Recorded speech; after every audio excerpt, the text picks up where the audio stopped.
9時をお知らせします。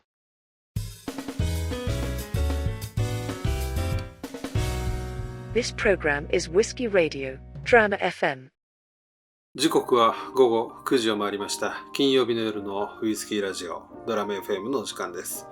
お相手はナビゲーターのシーカーでお送りします。この番組ではウイスキーニュースをはじめ、バーで見かけたら一度召し上がっていただきたいウイスキーをご紹介していきます。ぜひお酒を飲みながらどうぞ最後までお付き合いください。大阪東心斎橋のジャパニーズバーコモンにて、アイラモルトの人気ブランドビッグピートのポップアップバーが期間限定で開催されているそうです。ビッグピートはアイラ島を代表する蒸留所のモルト原酒のみを使用したブレンデッドモルトウイスキーです。使用されているのはアードベック、カリラ、ボーモア、そして閉鎖蒸留所として有名なポートエレンの原酒。アイラ好きにはたまらない顔ぶれですね。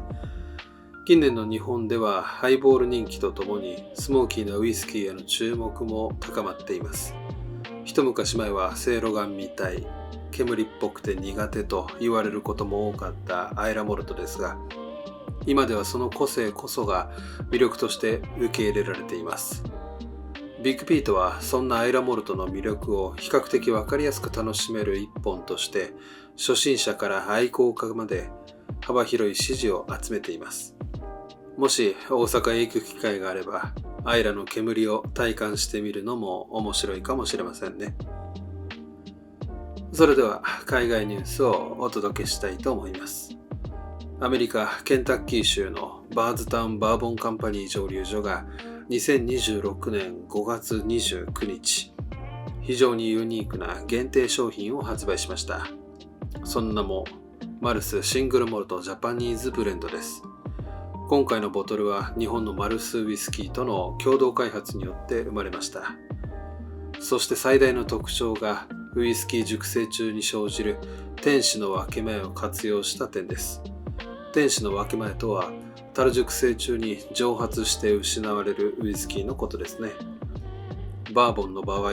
特に暑い夏を迎えることで毎年かなりの量が蒸発していきます。その結果、樽の中にわずかな空間が生まれます。通常であればその空間はそのままですが、バーズタウン蒸留所はそこに目をつけました。なんと今回、その空いたスペースへ日本から運ばれたマルスウイスキーを加え、さらに1年間同じ樽の中で熟成させました。ここで少し面白い話があります。実は今回のボトル、法律上はもちろんバーボンではありません。ラベルにはケンタッキーストレートバーボンとジャパニーズシングルモルトのブレンドと記載されています。中身の主体はバーボンですが、日本のウイスキーを加えているため、アメリカの定義上ストレートバーボンやバーボンウイスキーとしては表示できません。つまり今回はバーボンでもなくジャパニーズウイスキーでもない、両国の個性を融合させた非常に珍しい国際ブレンドと言えます。今回使用されたのは10年熟成と16年熟成のケンタッキーバーボン。そこへマルス信州蒸留所の梅酒樽熟成原酒、そしてマルス津貫蒸留所の桜樽熟成原酒をブレンドしています。非常に珍しい試みですね。公式テイスティングノートではカラメリゼしたプラム、ローストモルト、バニラビーンの香り、味わいには焼いたチェリー、トーストしたオーク、そして両方の伝統を反映した繊細な余韻が続くとのことです。アルコール度数は 54.9%、375ミリボトルで価格は約100ドル。販売は蒸留所とルイビルのテイスティングルーム限定。かなり少量生産のリリースとなっています。今回のニュースで興味深いのは、単なるコラボ商品ではないという点です。近年のウイスキー業界では国境を越えた協業が増えています。しかし多くの場合は樽の貸し借りやカスクフィニッシュが中心でした。その中で今回のような異なる国の原酒を同じ樽で共に熟成させるコエイジングという手法は非常に珍しい試みです。実は現在マルス側でも逆にバーズタウンの原酒を使った同様の実験が進んでいるそうです。つまり今後、日本で熟成されたバージョンが登場する可能性もあるかもしれません。世界のウイスキー市場では伝統を守りながらも新しい挑戦が続いています。今回のボトルもそんな時代を象徴する非常に興味深い一本と言えそうですね。動画の概要欄に公式サイトのリンクを貼っておきますので、気になる方はぜひチェックしてみてください。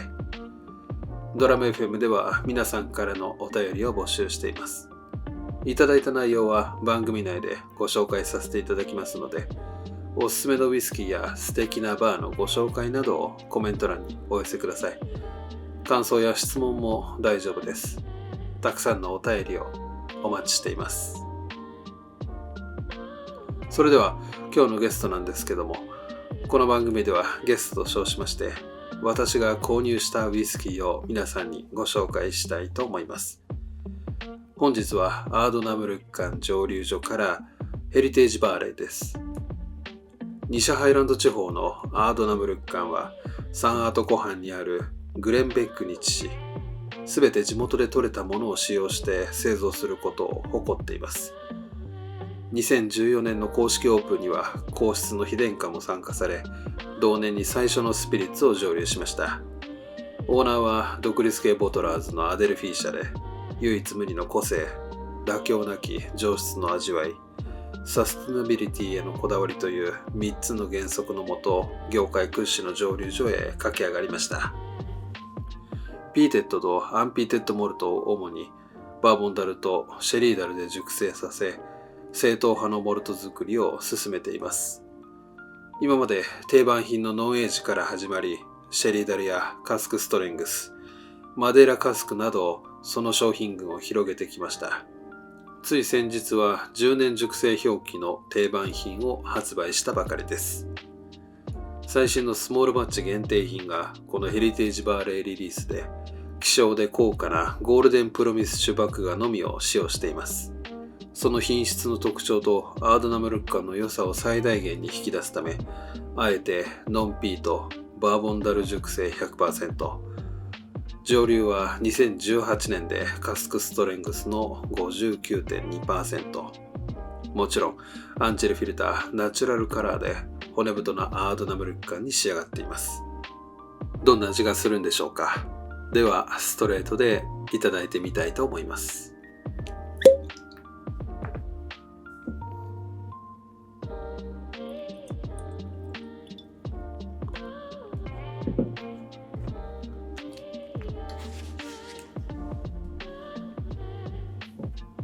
はい、注ぎ終わりました。色味はゴールドですね。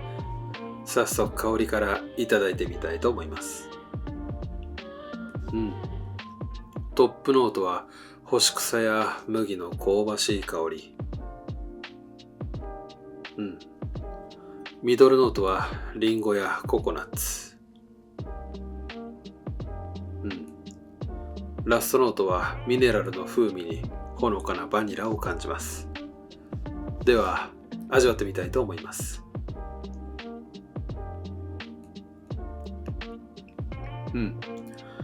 口当たりはオイリーで、ボディはミディアムからフルボディ。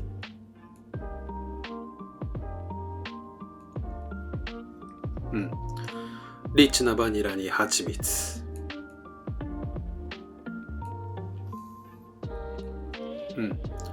ライチやパイナップルの酸味から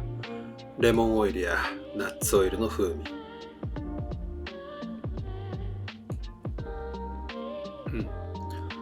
わずかにミントやミネラルのニュアンス。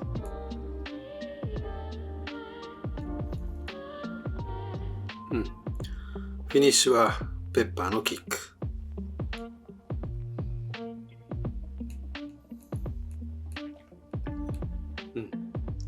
ビスケットにリンゴや桃の余韻が程よく続きます。ゴールデンプロミスは1960年代から1980年代にかけてスコットランドのウイスキー業界で一世を風靡した伝説的な春大麦の品種です。穀物由来の油分とモルトの香ばしさが演出する濃厚でリッチな味わいが特徴です。今回のヘリテージバーレーにもその特徴がしっかりと現れています。飲み続けると練乳のような甘さに包まれ、まさに極上と呼ぶにふさわしいウイスキーでした。できればストレートで楽しんでいただきたいですね。もしバーで見かけることがありましたら、ぜひ召し上がってみてはいかがでしょうか。そろそろお時間となりました。次回のゲストはジョン・デュアー・サンズからデュアーズ12年水ならをご紹介したいと思います。このラジオが気に入っていただけましたら、コメント、高評価、チャンネル登録をよろしくお願いします。それでは良い週末を。お相手はシーカーでした。